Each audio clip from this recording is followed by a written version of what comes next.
Olá pessoal, estamos aqui no podcast Macaé. Hoje o podcast vai ser solo. A gente vai falar um pouco sobre experiências anômalas, experiências anormais, experiências espirituais. Vou trazer uma história sobre essa questão de quando começou as experiências, as pesquisas sobre experiências anômalas, né? Começou com William James e o Carlos Gustav Jung. O estudo científico das experiências anômalas tem já uma longa história, iniciando-se formalmente com a fundação em 1882 da Society for Physical Research em Londres. Essa sociedade congregou pensadores respeitados das mais diversas áreas do conhecimento, incluindo nomes como William James, Charles Richard e Carl Gustav Jung. Então foram os psicólogos, né? William James, filósofo, psicólogo americano, e o primeiro intelectual a oferecer um curso de psicologia nos Estados Unidos. Então, gente, experiências anômalas, psicologia, né? Elas estão aí a cada dia se reconciliando na história. E tudo isso também veio a partir do psiquiatra, o Jung, e psicoterapeuta suíço, que até ele também cria essas ideias de arquétipo, ou seja, a mãe, o sábio, um exemplo de herói, como a gente vê até em contos de fada. Quem tem sido o seu arquétipo, o seu herói? E eles estudam também, eles falam mais sobre a questão da parapsicologia, que é uma série de fenômenos ditos paranormais. E eu vou falar um pouco aqui sobre algumas experiências anômalas que eu tenho visto no hospital e ao longo da minha jornada também de vida. Ontem no hospital, quando a gente vai aos leitos, eu queria deixar já essa experiência aqui. A gente estuda a teoria, a ciência, mas a gente traz também experiências. E ontem eu achei um caso muito interessante de uma paciente de 28 anos, a gente não vai mencionar nome, e que ela estava com uma vida muito, vamos dizer, vivendo a vida a todo vapor, né? Fazendo coisas que realmente traziam malefícios para a saúde. E o Fabrício também, meu professor Fabrício Oliveira, da pós-graduação em espiritualidade, ele vai falar sobre essa questão da dependência química e espiritualidade. E esse paciente estava num processo, creio eu, depois desse fato de EQM, de experiência quase morte, saindo do CTI, e ontem ela se encontrava, né, esse paciente já no leito, na clínica médica, e onde ela disse que ela já tinha aprontado todas, e a gente sabe que isso são consequências de escolha.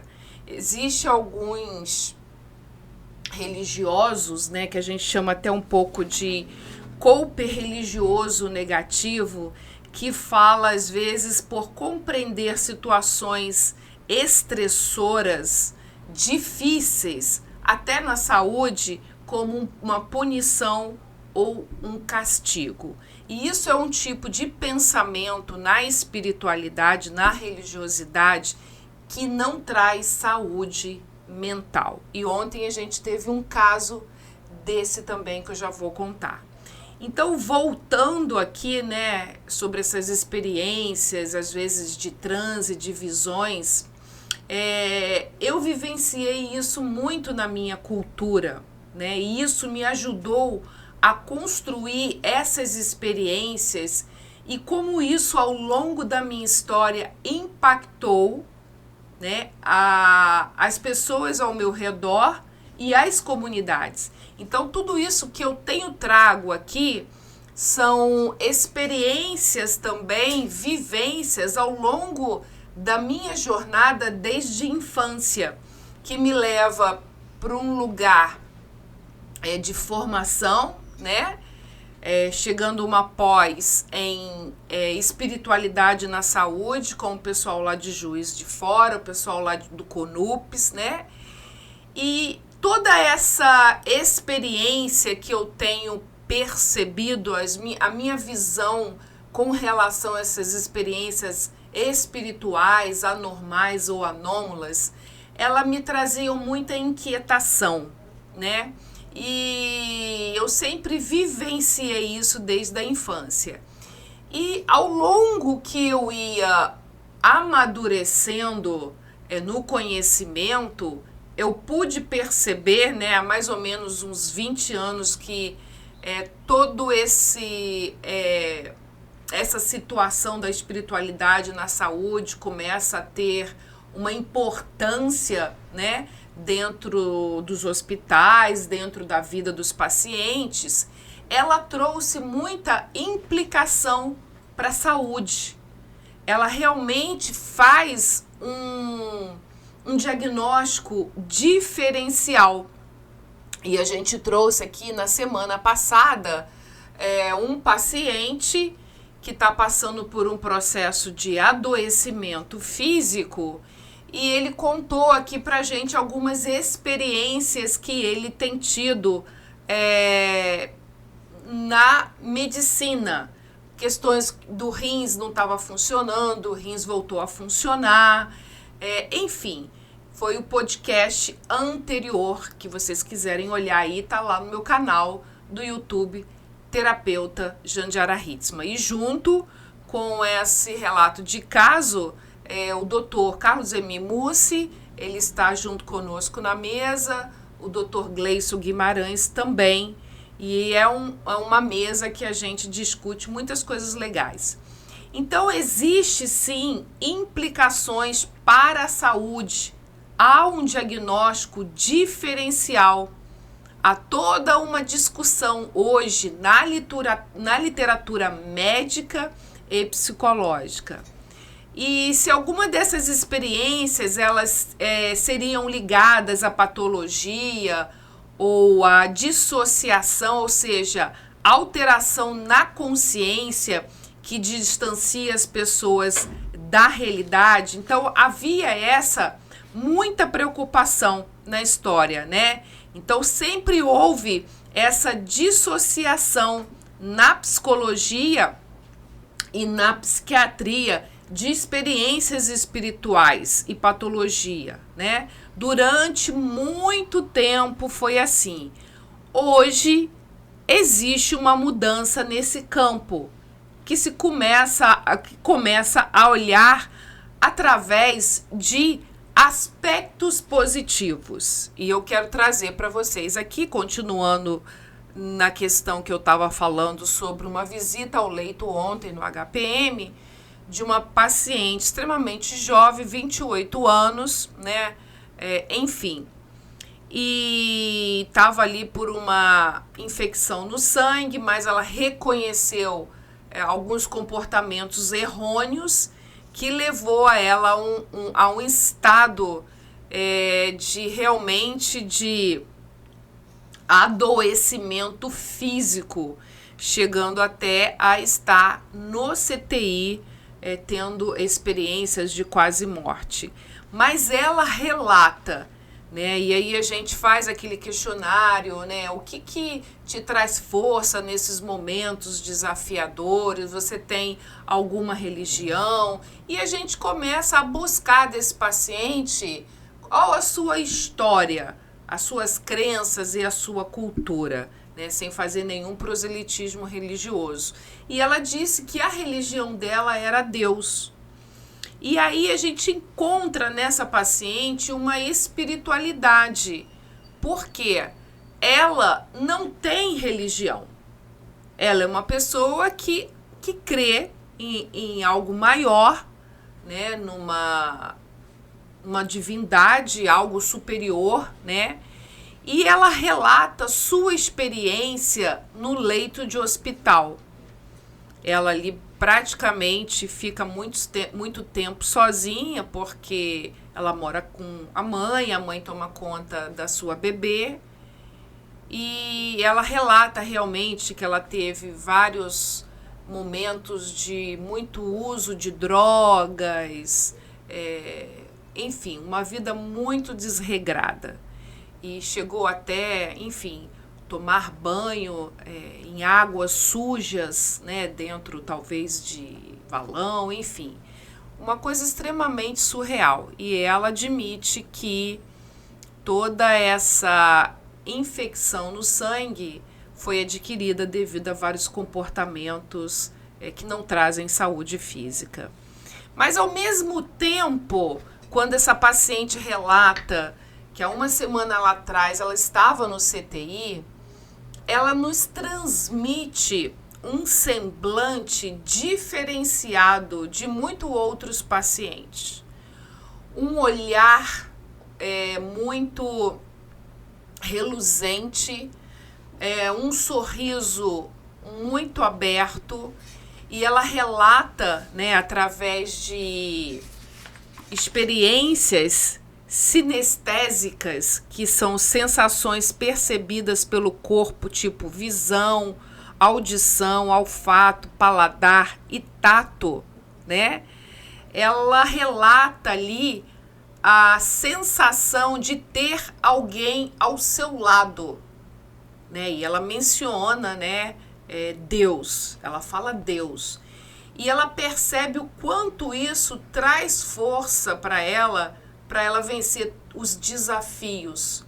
E isso implicou numa melhora do quadro clínico dela, apesar de não ser uma pessoa praticante, mas uma pessoa que, mesmo tendo uma vida voltada extremamente, como diz um curso milagre, para o ego, para os prazeres da carne, nesse momento de dor e dificuldade, de desespero, ela se depara com algo maior. Ela consegue realmente se conectar a essa divindade, onde ela chama Deus, e ela consegue sair desse quadro gravíssimo de CTI, e ela diz que ela não morreu, foi por Deus, né? E ela já havia tido acidentes onde ela teve que abrir o crânio dela, enfim.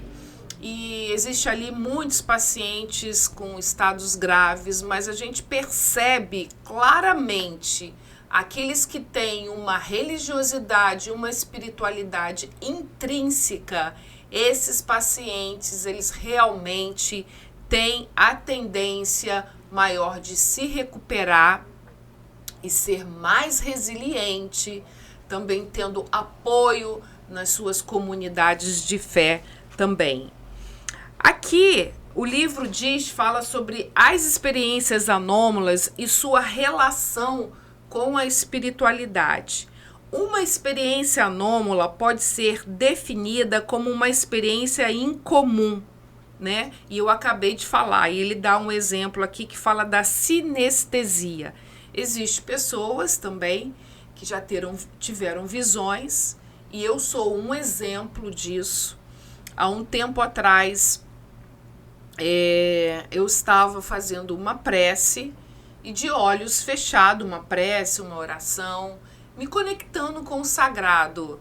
E de olhos fechados, eu tive uma visão de um lugar a mais ou menos uns 10 metros de mim, de uma capela. Ela era uma capela de 2 águas, ela era num terreno de esquina, ela era meio enviesada e ela tinha uma cruz, né? E não existia nada ali naquele lugar. E eu contei, né, para o meu grupo da minha comunidade de fé. E aí, prontamente, eles entenderam e eu fiquei com aquilo na cabeça. E mais ou menos uns 2 anos depois, essa igreja, ela foi construída nesse lugar, exatamente da maneira como eu visualizei. E ali naquele lugar era um terreno vazio, onde acho que existia uma casa, né? E eu não tinha nenhum conhecimento de nada ali naquele lugar. E simplesmente, anos depois, aquela edificação, ela foi concretizada. E depois, quando eu passo ali e olho, e eu lembro, uau, essa é a capela da minha visão. Essa foi uma experiência que eu tive. Além de outras também, em relação ao livro Um Curso em Milagres. Um Curso em Milagres é um livro assim extremamente espiritual, mas ele fala de mente, ele fala de ego, né? Ele trabalha a questão do medo, do perdão. E a gente faz um treinamento mental todo dia, são 365 lições. E no próximo podcast, segunda-feira, dia 11, a gente vai estar gravando um podcast com várias mulheres aqui, que a gente vai fazer essa conexão com espiritualidade e literatura. E uma delas teve experiências anômalas espirituais, assim como eu, através desse livro, Um Curso em Milagre. E hoje de manhã, uma das alunas, né, uma da paciente, ela diz que a lição 69 a tocou profundamente, que ela diz assim, a lição 69, as minhas mágoas escondem a luz do mundo em mim. As minhas mágoas escondem a luz do mundo em mim. Às vezes, muitas das vezes, estamos com pensamentos anuviados, não sei se essa é uma palavra certa, pensamentos disfuncionais, tagarelantes, muita ansiedade, muita preocupação, e acaba que a gente não consegue mais perceber essa outra mente da paz, essa outra mente certa que um curso em milagre fala. Esse lugar que traz a paz que excede todo o nosso entendimento racional. E a gente pôde experimentar isso na pandemia do Covid. Nós passamos ali 1 ano e meio estudando um curso milagre, onde muitas pessoas estavam doentes, morrendo, desesperadas. Foi um pânico geral. Mas nós, todo dia, a gente praticava uma lição curta, que são lições curtas, um curso em milagres. A gente está até com esse grupo aí aberto. Eu deixo para vocês aqui esse recado. Quem quiser estar conosco nessa psicoterapia, um curso em milagre, que se chama Psicoterapia U100, vem para cá experimentar. E quando a gente estudou esse livro na pandemia, literalmente, eu senti eu acho que a palavra é uma dissociação do meu corpo. Eu não sentia a carne. Eu vivia num estado de plenitude. É aquela paz que excede todo o nosso entendimento racional. É um estado de meditação. O Eckhart Tolle, né, é um grande escritor. Ele fala sobre esse estado de contemplação, de viver o hoje, o momento presente, tirando a gente desses pensamentos do passado e do futuro, pensamentos disfuncionais. Então, o curso Milagre, ele nos ensina a estar neste lugar de plenitude, de presença com P maiúsculo. E isso é muito interessante.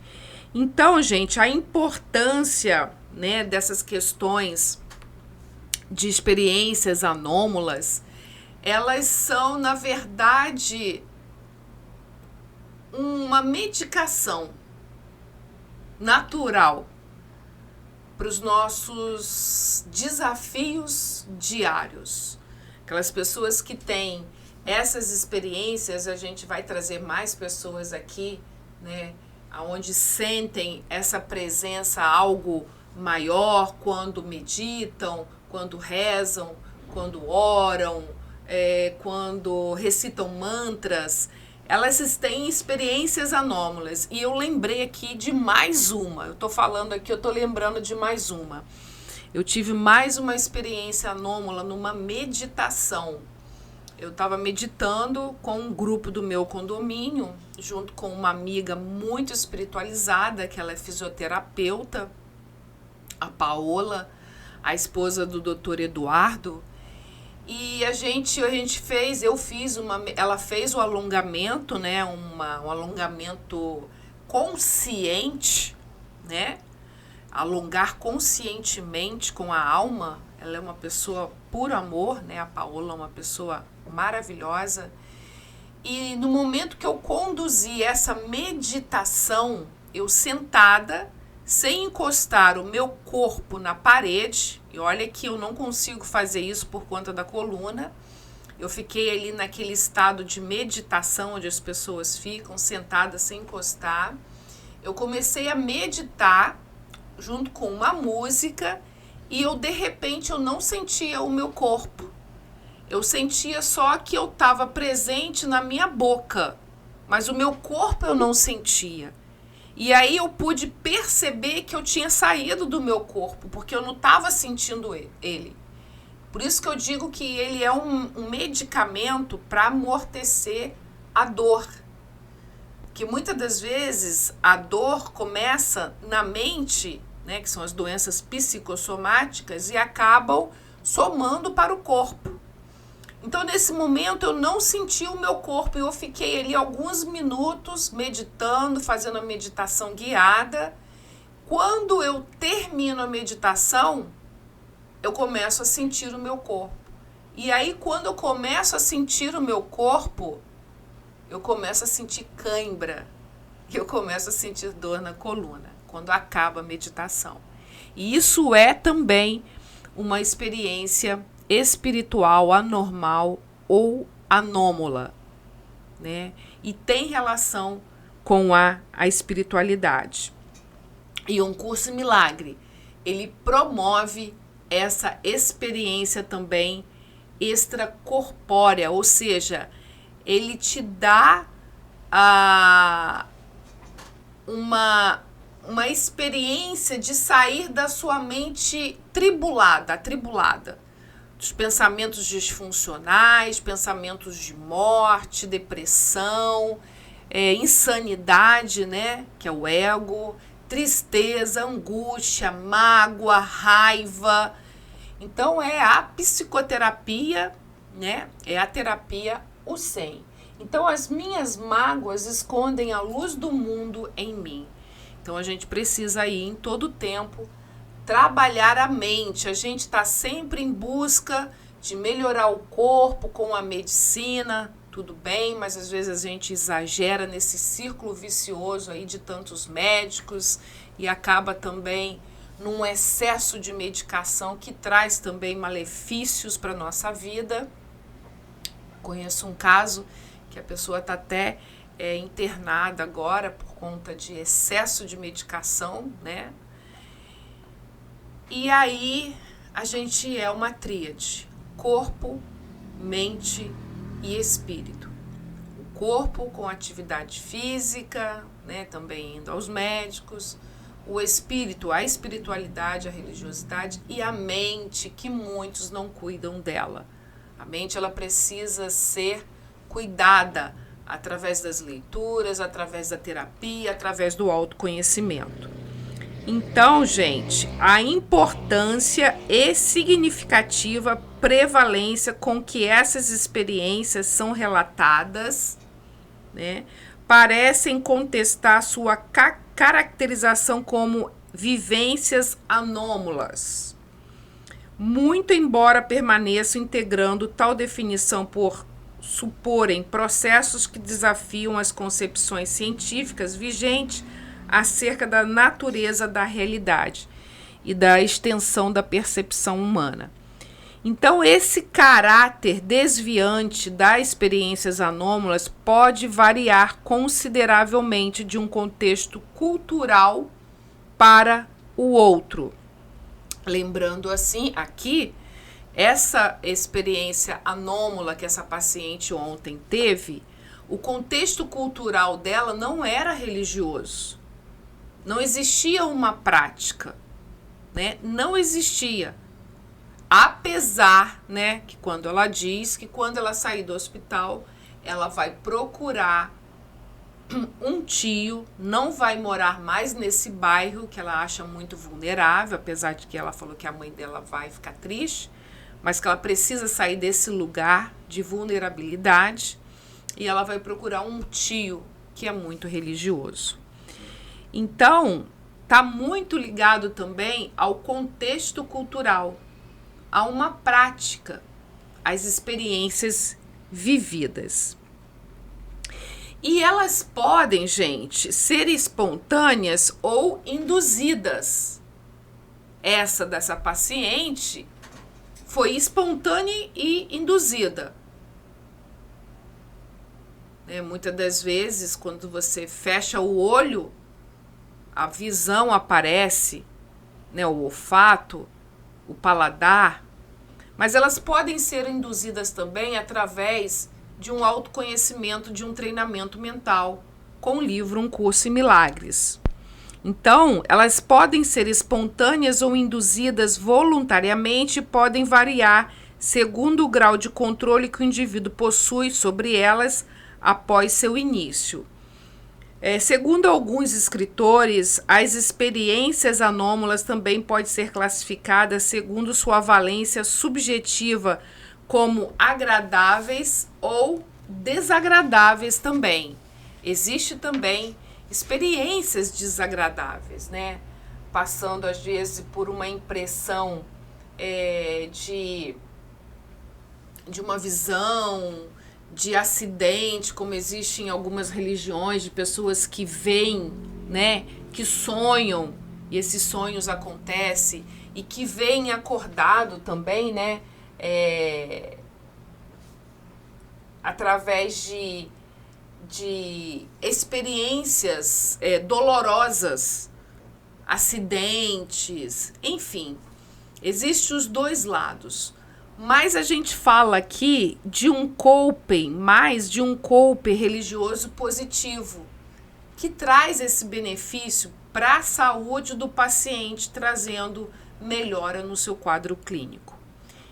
E para a gente terminar, e ao inverso disso também, a gente traz o que a gente chama de coping religioso negativo espiritual, que proporciona prejuízo ao paciente, como questionar a existência de Deus.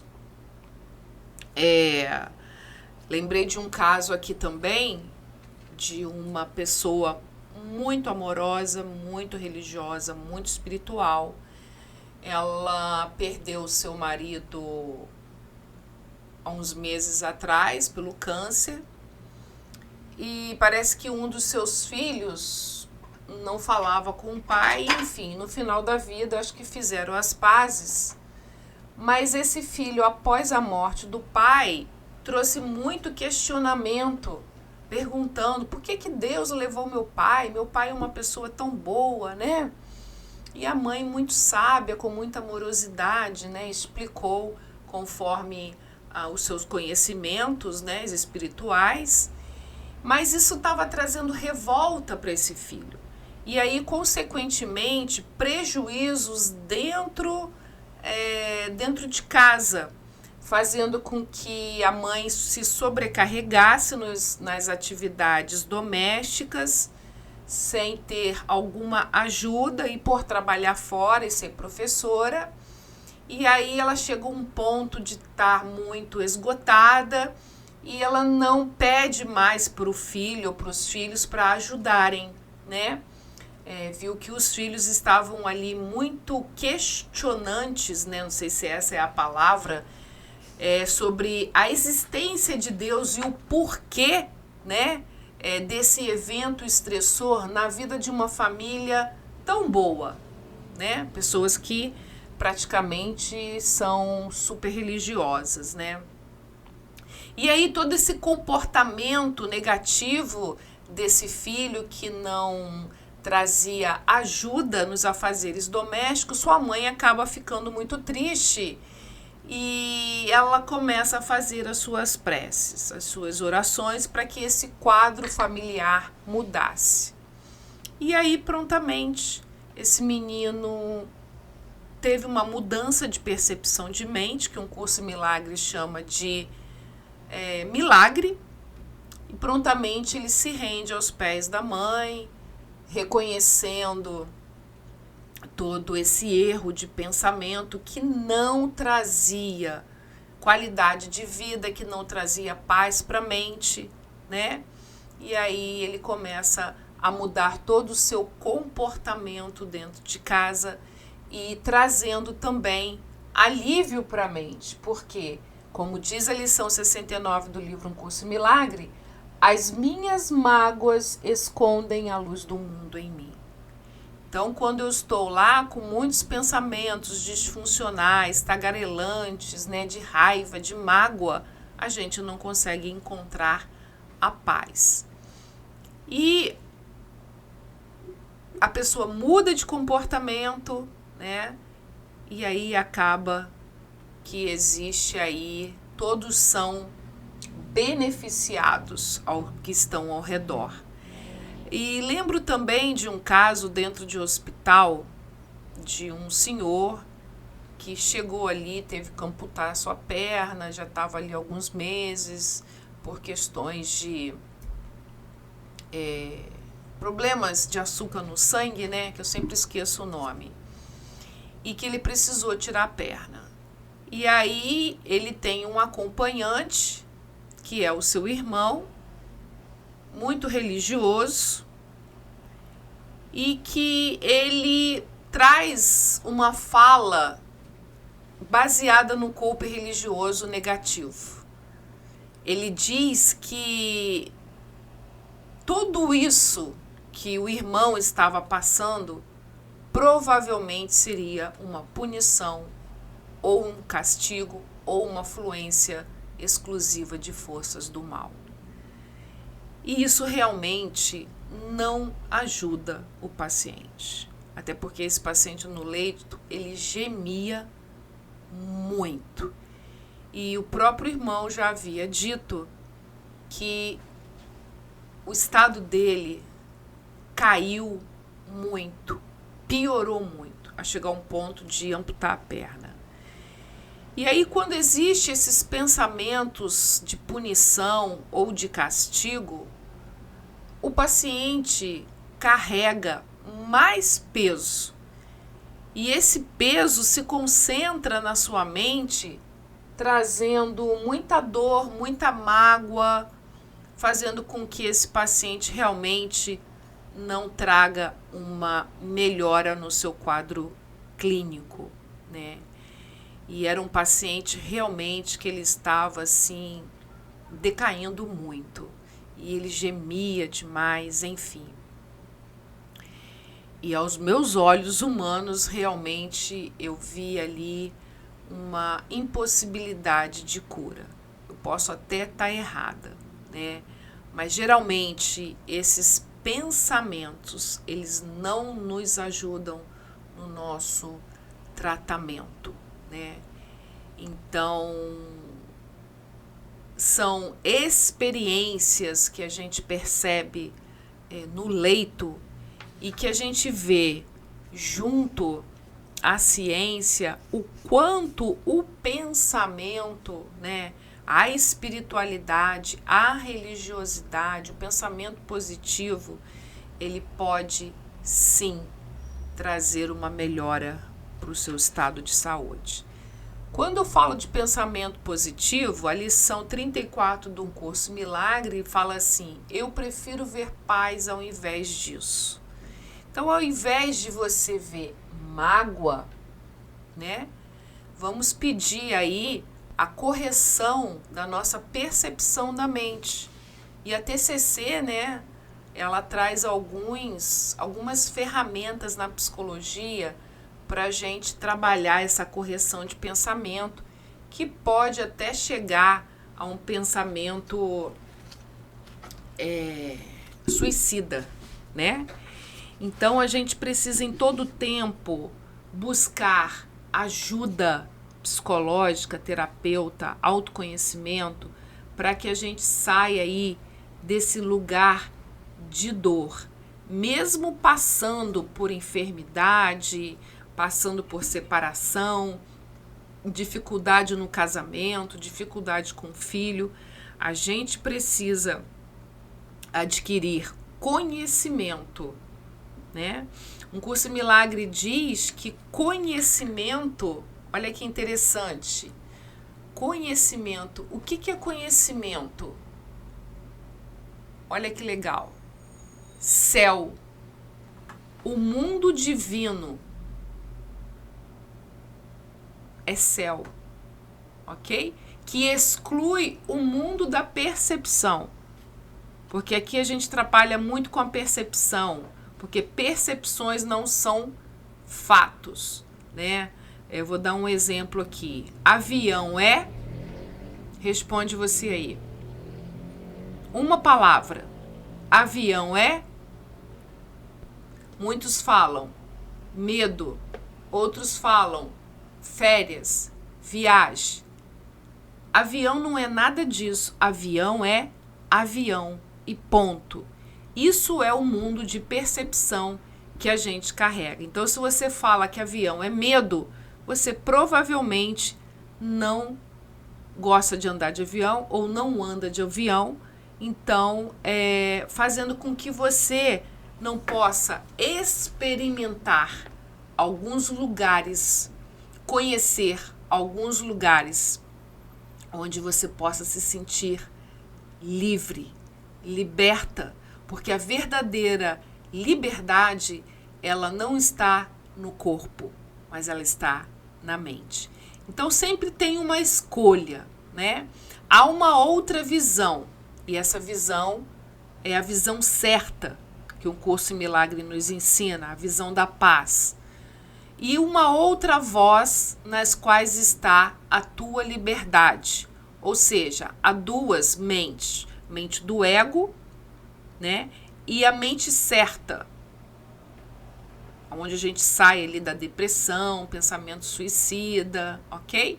Então há uma outra visão e uma outra voz nas quais está a tua liberdade, esperando apenas pela tua escolha. Então é aquilo, coping religioso negativo, ajuda ou atrapalha? Atrapalha. Então a gente precisa ter muita sabedoria como dialogar com esses pacientes. Coping religioso positivo ajuda na melhora do paciente. Então há uma outra visão e uma outra voz nas quais está a tua liberdade, esperando apenas pela tua escolha. É uma escolha.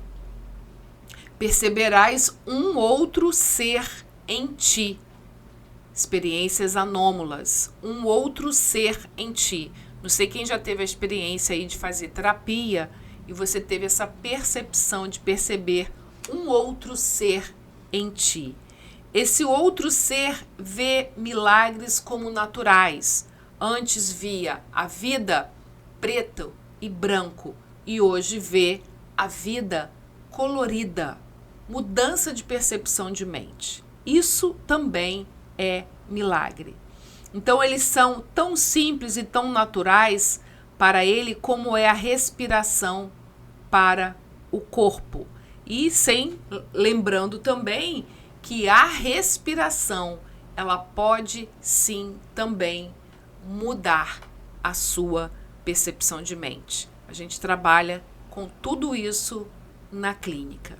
Então, a gente fica por aqui hoje, trazendo um pouco das experiências vividas nos leitos dos hospitais, na clínica, na minha vida, com um curso em milagres que a gente vai falar mais sobre esse livro maravilhoso, né? Que ele fala: as minhas mágoas escondem a luz do mundo em mim.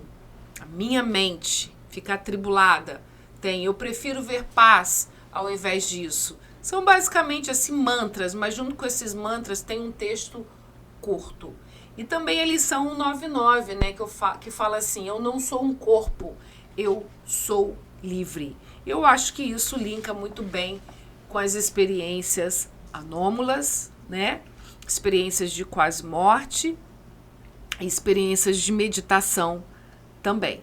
Então a gente fica por aqui com esse podcast sobre experiências anômalas, espirituais, anormais e sua relação com a espiritualidade, que pode sim, muitas das vezes, na maioria das vezes, trazer qualidade de vida e melhora do paciente. Um abraço.